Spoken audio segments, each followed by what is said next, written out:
산에서 이스라엘 자손을 위하여 모세에게 명령하신 계명이니라. 아멘.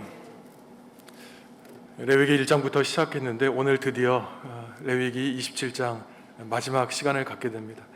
참 이 귀한 시간에 잘 오셨습니다. 마지막 장을 잘 마무리하시면 처음부터 마지막까지 잘 하신 것이죠.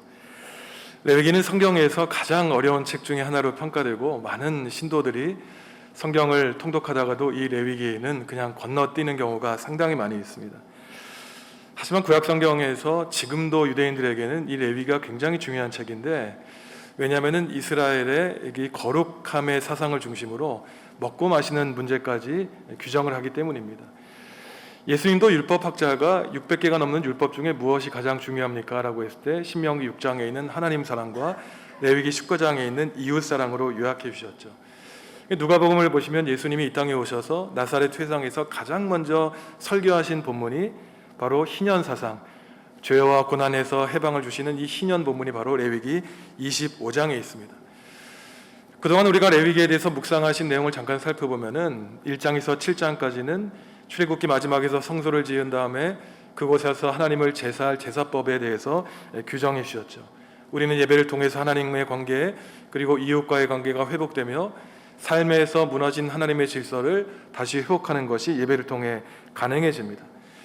8장에서 10장까지 보시면은 하나님이 하나님의 제사를 집전할 제사장을 세워주시고 그 제사의 처음 부분이 나타나는데, 오늘날은 목회자를 안수할 때 그저 1시간 반 임직식을 거행하지만 꼬박 일주일 동안 제사장의 회막에 들어가서 오직 하나님께만 말씀을 듣고 하나님께 하늘에서 내오는 힘을 공급받도록 했습니다.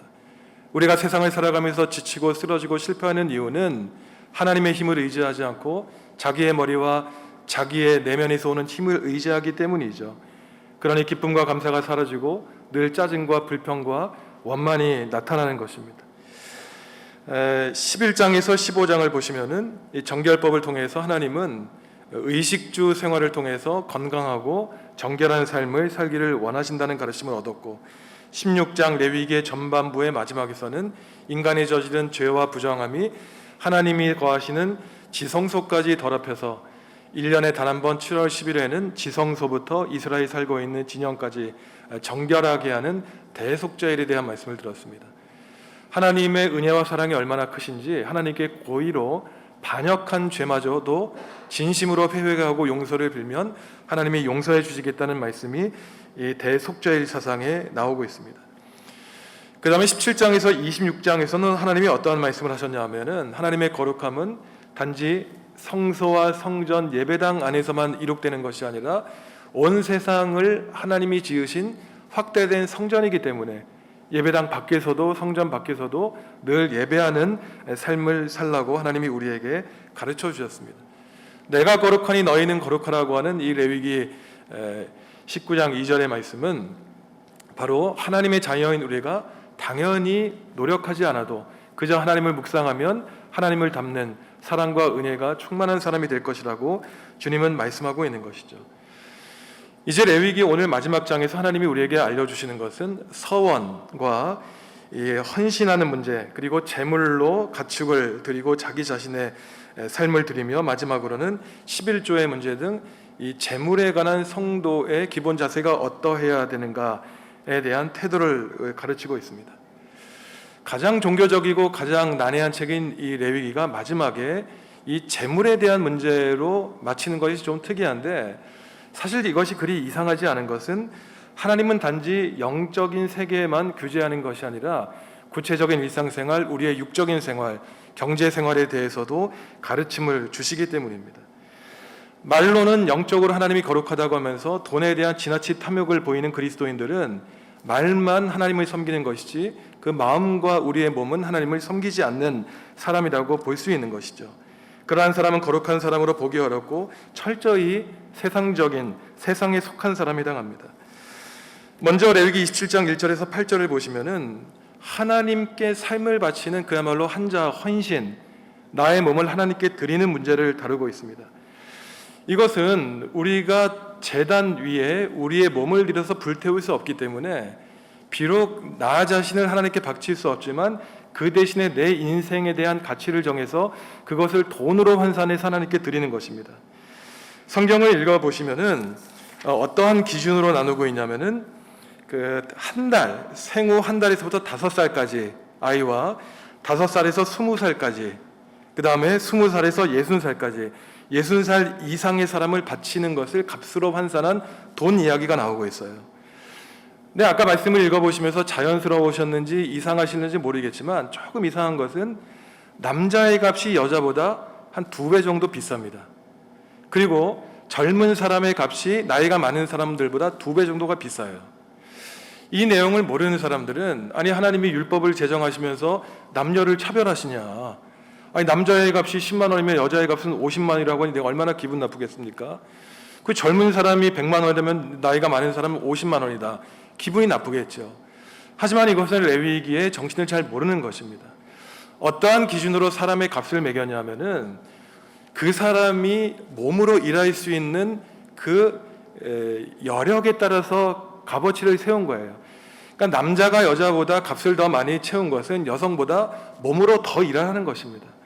젊은 사람이 나이 든 사람보다 값이 비싸다고 책정한 것은 몸을 가지고 마음을 가지고 더 몸을 하나님께 헌신하라는 것이에요. 그러니 젊고 힘이 많을수록 더 하나님께 헌신하라는 것을 말하는 것입니다.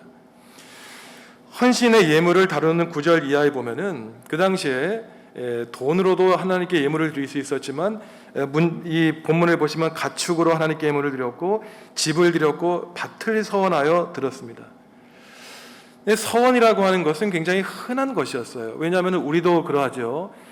내가 반드시 꿈꾸고 있는 일이 있는데 너무나 간절해서 하나님이 저에게 이것을 이루어 주시면 제가 먼저 하나님께 서약을 하겠으니 저의 기도를 들어주십시오라고 하는 것이 서원 기도입니다.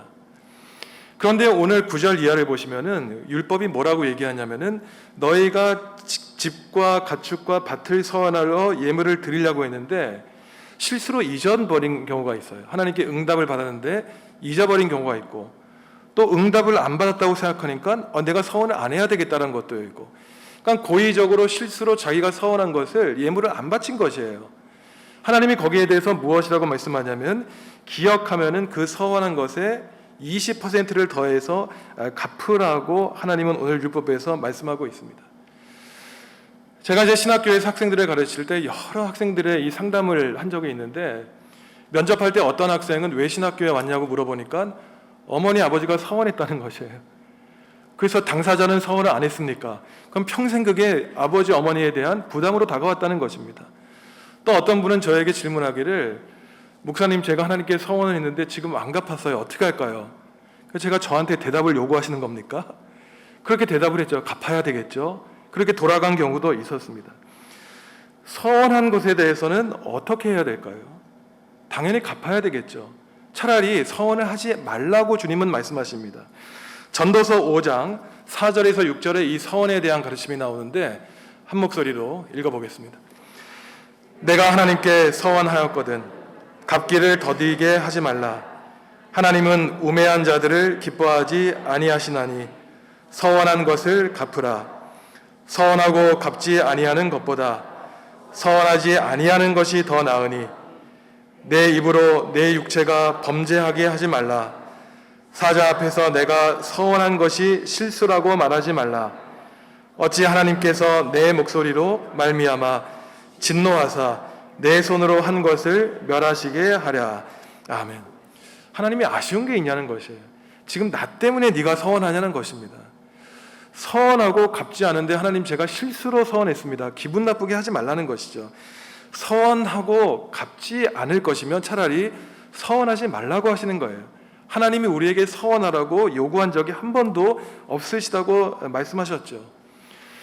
성경에 보면은 서원을 하여 이 실수로 또한 고의로 자기의 유익을 위해서 서원을 해서 큰 일을 당한 사람이 있는데 바로 사사 입다입니다.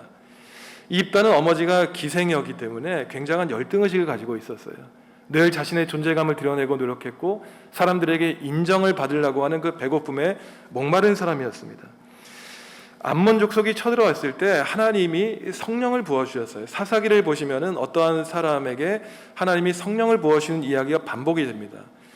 하나님이 성령을 부어주실 때 그 말은 곧 능력을 주신다는 말씀이에요. 근데 사사가 하나님의 성령을 받았는데 그 다음에 불필요하게 서원을 합니다. 이게 무슨 말이냐면은 사실 삼손이나 사사나 모든 사사들이 하나님의 영을 받으면 전쟁터에 나가서 하나님의 능력으로 무찌르고 돌아왔어요. 그런데 입다는 하나님의 성령을 받은 것을 신뢰하지 않았습니다. 그러니 무엇이라고 서원을 하냐면은 하나님이 만약에 저에게 능력을 주셔서 암몬 족속과 싸워서 들어올 때 저를 맞이하는 첫사람을 하나님께 제물로 바치겠습니다. 불필요한 서원이었어요. 이 서원은 고귀한 서원이 아니라 하나님을 믿지 않았기 때문에 하나님을 이용하고자 하는 서원이었습니다. 입다가 집에 돌아와서 가장 먼저 만난 사람이 누구였습니까? 딸이었잖아요. 그러니까 자기의 딸을 처녀로 죽임을 당하게 한 사람이 바로 입다였습니다.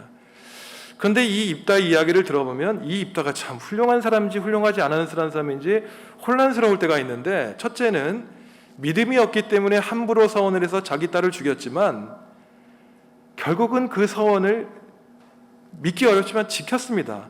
그 딸도 참 효녀였어요. 아버지의 서원에 따라 자기 자신을 하나님께 목숨을 바친 것이 바로 이 입다 이야기인 것입니다. 바로 이 레위기 27장, 전도서 5장, 또 사사기에서 말하는 것은 우리의 목적을 위해서 하나님을 이용하고 있느냐, 서원을 순수한 목적으로 하고 있느냐에 대해서 우리에게 가르침을 주시는 것이죠. 마지막으로 26절 이하에서는 처음 난 짐승의 초태생을 하나님께 바치는 것과 그다음 마지막으로 11조 규정을 다루고 있죠. 저는 이 말씀을 준비하면서 저희 외할아버지 생각이 났습니다. 저희 외할아버지는 이북에서 내려오신 피난민이셨는데 정말 신앙이 훌륭한 분이셨어요. 어느 정도였냐면은 주일날은 우리 예전 어르신 신앙인들이 그랬지 않습니까? 돈을 못 쓰게 하셨습니다. 매매를 못하게 하셨어요. 그리고 이 성경 말씀에 따라서 우리 외할아버지의 큰아들, 그러니까 제 외삼촌을 신학교에 보내셨습니다. 저는 이제 신학을 학문적으로 공부하고 신학교에서 10년 이상 가르쳤기 때문에 사실 이렇게 지나칠 정도로 문자적이고 보수적인 신앙인들에 대해서는 그렇게 사실 저와는 맞지 않는다고 생각을 해왔어요. 그런데 나이가 들면 들수록 참 그러한 신앙인이 그리울 때가 있습니다. 요즘에는 왜냐하면 교회 안에 너무나 이성적이고 합리적인 신앙인이 많이 생겨났잖아요. 교인들이 참 똑똑해졌어요. 자기 주장이 강해졌습니다. 누구나 다 목회자 같아요. 많은 교회가 목사가 없어도 그 교회가 그냥 잘 운영될 것처럼 아주 똑똑한 교인들이 많이 생겨났습니다.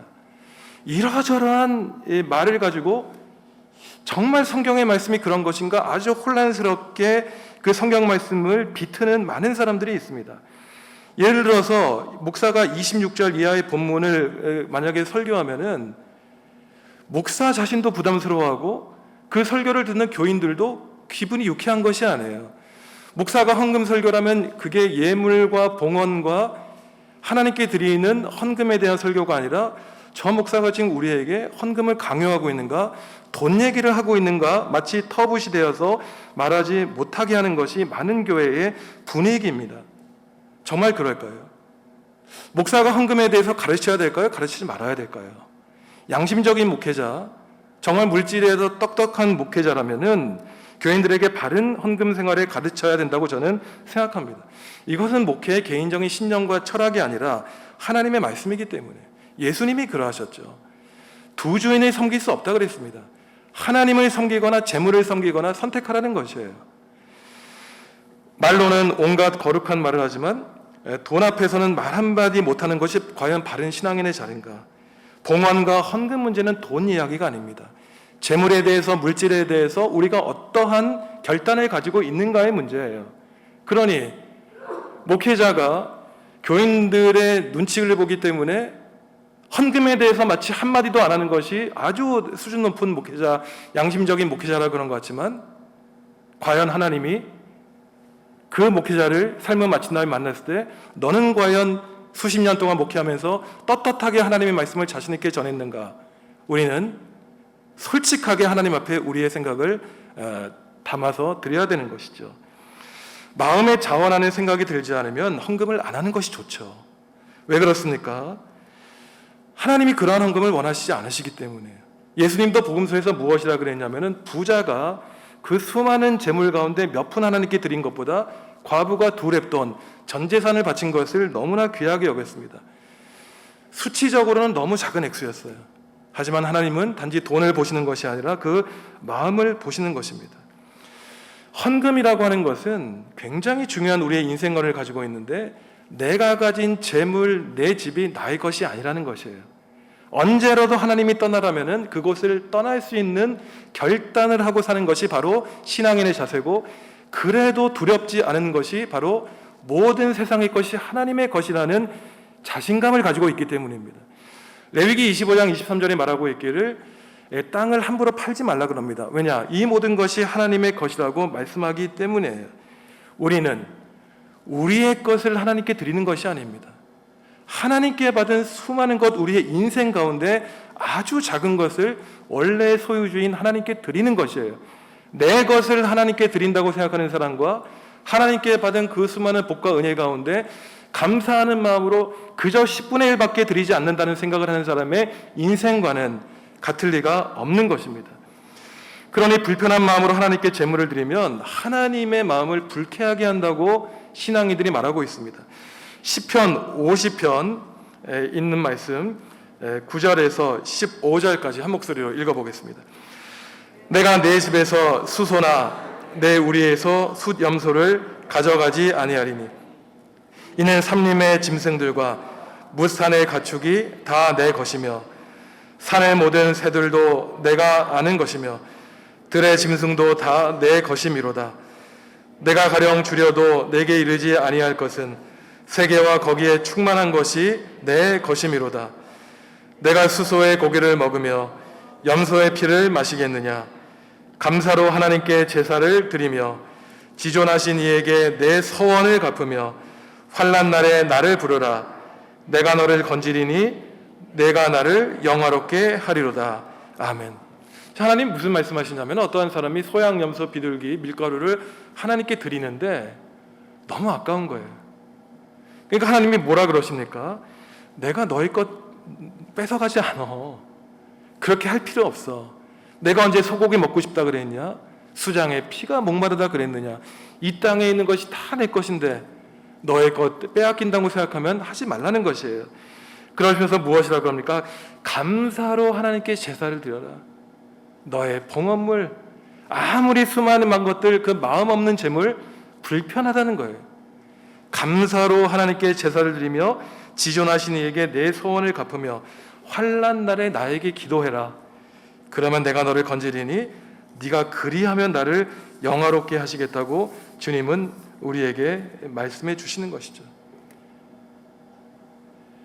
헌금생활, 봉헌생활은 공동체를 운영하기 위한 기금을 우리가 회비처럼 내는 게 아닙니다. 나의 것을 하나님께 드리는 것도 아니에요. 하나님께 받은 것을 그 감사와 은혜에 보답하는 마음으로 하나님께 드리는 것이죠. 성경에서 가장 어렵고 가장 거룩하고 가장 종교적인 책인 레위기가 마지막을 이 재물에 대한 가르침으로 끝맺음하는 것이 굉장히 우리에게는 의미심장하죠. 왜냐하면은 하나님의 거룩함이란 단지 하늘과 천상과 우리의 머릿속, 우리의 일상생활과 상관없는 곳에서 이루어지는 것이 아니라 아주 세밀한 곳, 우리가 입에도 꺼내기 힘든 이 돈 생활에서까지 하나님은 거룩한 소비 생활을 하기를 원하시는 것입니다. 레위기 마지막이 재물에 대한 규정으로 끝나는 것은 사실은 잘 생각해 보시면은 다시 레위기 1장에서 7장으로 돌아가는 것이에요. 레위기 1장에서 7장에서 하나님이 가르쳐 주시는 것은 번제, 소제, 화목제, 속죄제, 속건제, 소양, 염소, 비둘기, 물가를 통해서 재물을 드리는 것이었습니다. 신앙인이 처음에는 자신의 삶을 드리지 않고 재물을 대신 드렸어요. 하지만 하나님의 복과 은혜를 깨달은 사람은 단지 재물만 하나님께 드리는 것이 아니라 우리의 인생을 하나님께 드리는 사람으로 일평생 살아가는 순간 그 깨달음을 가지고 우리의 인생을 하나님께 헌신하라고 주님은 우리에게 말씀하고 있는 것입니다. 단지 우리는 재물을 하나님께 바치는 사람이 아니라 우리의 인생을 바치는 사람이 하나님의 백성 그리스도인이라고 주님은 말씀하고 있는 것이죠. 그러니 바울도 로마서 12장 1절에서 너희 몸을 살아있는 제물로 하나님께 드리라고 바울 사도는 말씀하고 있습니다. 그러니 결국 레위기는 1장에서 예배로 시작하여 27장 마지막을 예배로 마치고 있는 것입니다. 우리의 인생에 여러 번이 있다면 하나님께 헌신도 하고 세상적으로 최고의 즐거움도 누리고 살겠지만 안타깝게도 우리는 한 번밖에 삶을 살 수 없습니다. 그러니 우리는 결단을 해야 돼요. 하나님 안에서 복된 삶을 살아갈 것인가, 내가 내 인생의 주인이 되어서 때로는 하나님을 영화롭게 하고 때로는 하나님을 불쾌하게 만들 것인가. 우리에게는 기회가 많지 않습니다. 그러니 외기의 말씀을 통해서 하나님이 우리에게 주시는 것은 누구를 기쁘시게 할 사는 삶을 살 것인가, 누구를 영화롭게 하며 누구를 높이며 살 것인가 결단하며 마음을 다지라고 주님은 말씀하시죠. 바르게 신앙생활하며 삶의 모든 영역에서 하나님께 영광을 드리는 삶이 바로 하나님을 기쁘게 시게 하는 거룩한 삶입니다. 그러니 성령이 임하신 이 교회 역사를 다루는 사도행전을 보시면 유무상통하는 공동체였다. 모든 사람들이 자기의 재산을 내놓아서 부자들은 더 많이 내놓고 가난한 사람들은 부끄럽지 않게 떳떳하게 그 부유한 사람들이 내놓은 물질을 사용할 수 있었던 것이에요. 이것이 바로 하나님의 무한한 사랑과 그저 값없이 주시는 복과 은혜에 대한 성경의 혁명적인 가르침입니다. 이 성경이 강조하는 것은 있는 사람의 의무보다 없는 사람의 권리를 강조하는 것이에요. 다시 한번 말씀드립니다. 하나님이 강조하는 것은 하나님의 백성은 있는 사람의 의무보다 없는 사람의 그 권리를 강조한다는 것이에요. 저희 교회에서도 때마다 이제 구제비를 교회 밖이나 우리 교회 내 성도님들에게 드리는데 매번 어떠한 성도님들이 끝까지 안 받으시겠다고 하는 분들이 계세요. 우리 부교역자들이 이제 구제비를 가져다 드리면은 그 이유가 뭐냐면은 교회에 한 일이 없는데 받을 면목이 없다는 것이에요. 저의 마음속에 두 가지 마음이 드는데 참 훌륭한 신앙이다 마음이 들면서도 왜 그렇게 큰 액수도 아닌데 마음에 부담을 가질까? 교회가 제가 아니면 우리 목사들이 눈치를 드렸나 안타까운 마음에 그러니까 때로는 제가 찾아가서 억지로 드리고 온 적도 있습니다. 교회는 마땅히 하나님께 복과 은혜에 감사한 사람들이 하나님 앞에 재물을 내놓으면 그것을 덜 가진 분들이 부담스럽지 않게 누릴 수 있는 것이 바로 세상의 질서와는 다른 하나님 나라의 가르침인 것이죠. 그러니 주님이 말씀하시기를 주는 것이 받는 것보다 복되다고 하신 이유가 바로 여기에 있는 것입니다. 이스라엘 백성이 400년 동안 이집트에 노예 생활하다가 40년 광야 생활할 때 어떠한 사람들은 하나님의 구원의 은총에 감사했지만 어떠한 사람들은 40년 내내 먹을 것을 달라고 물을 달라고 고기를 달라고 하나님을 원망했던 사람들이 있죠. 하지만 그 와중에 어떠한 사람들은 하나님께 달라고 요청한 것이 아니라 하나님께 저 자신을 희생하고 헌신하겠다고 하는 사람들이 있었습니다. 교회가 유지되는 것은 충실한 사람들, 하나님 앞에 자신의 삶을 바치겠다고 헌신한 그 소수의 사람들 때문에 든든히 서가고 있는 것이지 수많은 사람들의 인간적인 여론에 이끌리는 것이 교회 공동체라면 그것은 더 이상 하나님이 교회의 중심이 된 교회가 아니라 인간의 동호회에 불과하다는 사실을 하나님은 우리에게 준엄하게 말씀하고 있습니다. 우리 사랑하는 성도 여러분, 우리 정읍중앙교회는 하나님만을 우리 교회의 머릿돌로 모시는 교회가 되어서 인간의 판단과 생각과 철학과 가치관이 우리 교회 공동체를 움직이는 것이 아니라 하나님의 말씀이면 다른 어떠한 이유가 있어서가 아니라 하나님의 말씀이기 때문에 믿고 따르며 순종하는 교인들이 점점 시간이 갈수록 늘어가는 하나님께 영광 돌리는 교회, 하나님이 기뻐하시는 교회가 될 수 있기를 간절히 기도합니다. 함께 찬양하시